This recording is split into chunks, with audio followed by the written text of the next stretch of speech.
working on a lot more together. Today, we're going to discuss some of the hard issues, and that is upholding democratic values that lie at the heart of our partnership.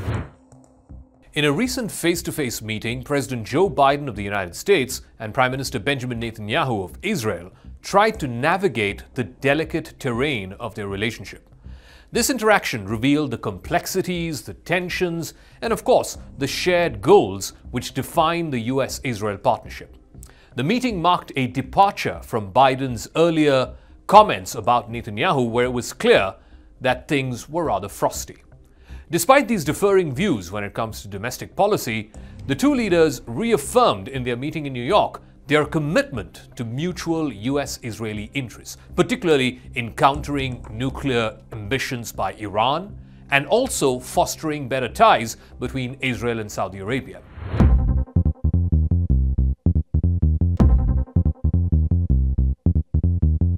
I think that under your leadership, Mr. President, we can forge a historic peace between Israel and Saudi Arabia. And I think such a peace would go a long way, first, to advance the end of the Arab-Israeli conflict, achieve reconciliation between the Islamic world and the Jewish state, and advance a genuine peace between Israel and the Palestinians. This is something within our reach. I believe that working together we can make history and create a better future for the region and beyond. And also by working together we can confront those forces that threaten that future, none more so than Iran. Joe Biden's opening statement at that meeting emphasized unwavering support for Israel's security. There was a clear pledge to prevent Iran from obtaining a nuclear weapon. He also hinted at a potential formal White House meeting for Netanyahu sometime in the near future, and if that were to happen, that is a significant boost for the Israeli Prime Minister.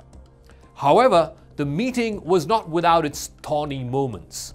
Biden expressed some measured criticism of Netanyahu's efforts to try and diminish the power of Israel's Supreme Court. In fact, this judiciary versus executive battle in Israel has been going on ever since Netanyahu got elected.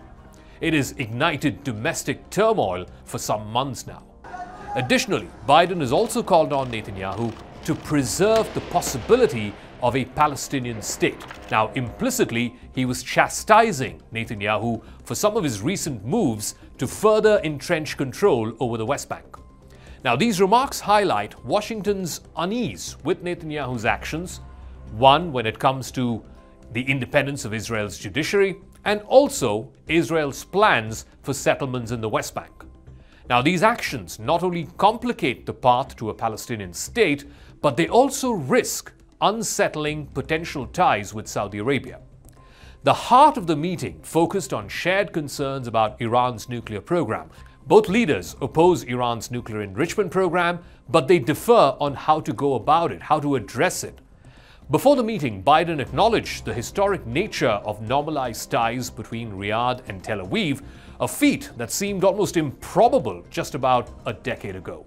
If you and I, 10 years ago, were talking about normalization with Saudi Arabia, and I think we'd look at each other like, who's been drinking what? But we're good Irish whiskey.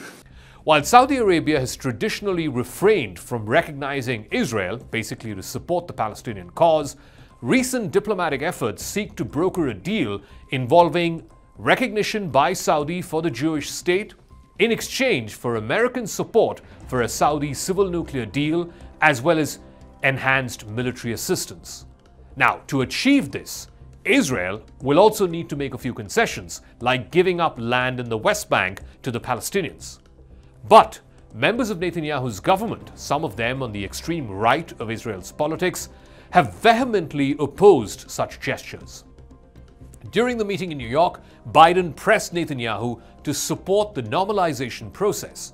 Thereby, he was trying to underscore the importance of improving security as well as economic conditions, which means, in Biden's worldview, the viability of a two-state solution must be maintained, and it also means pursuing lasting peace between Israelis and the Palestinians. Senior Biden administration officials highlighted the consensus that existed among regional leaders, including Netanyahu, that any normalization with Saudi Arabia would necessitate addressing the Palestinian question.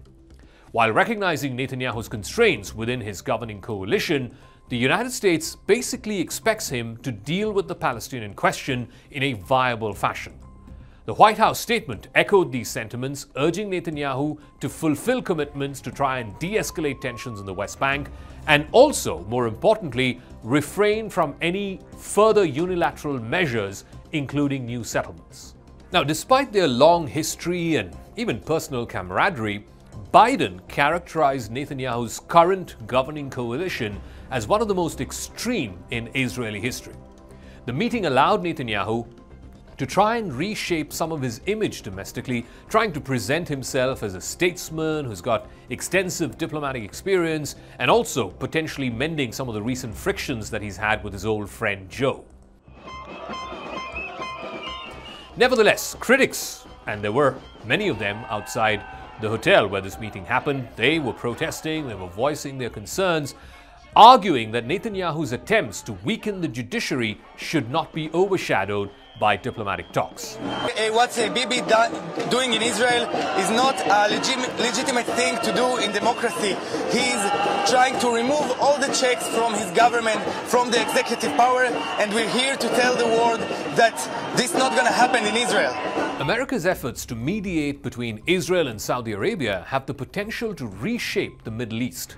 Successful negotiations could bring an end to the Arab-Israeli conflict, promote reconciliation between the Islamic world and the Jewish state, and foster genuine peace between Israel and the Palestinians. However, Netanyahu's message faced a setback when 11 lawmakers from his right-wing party, Likud, announced their opposition to territorial concessions to the Palestinians in exchange for peace with Saudi Arabia. Despite occasional disagreements and concerns about Netanyahu's policies, the US-Israel relationship remains steadfast. Israel continues to receive significant military aid and diplomatic support from the United States, owing to its status as a key military partner in the region. In a sense, the meeting between Biden and Netanyahu showcased the intricate balance required in US-Israel ties. It's a relationship marked by shared objectives and mutual support, even as it grapples with disagreements and domestic pressures. In navigating these complexities, the United States remains committed to ensuring Israel's security, while at the same time pursuing diplomatic solutions to long-standing regional challenges.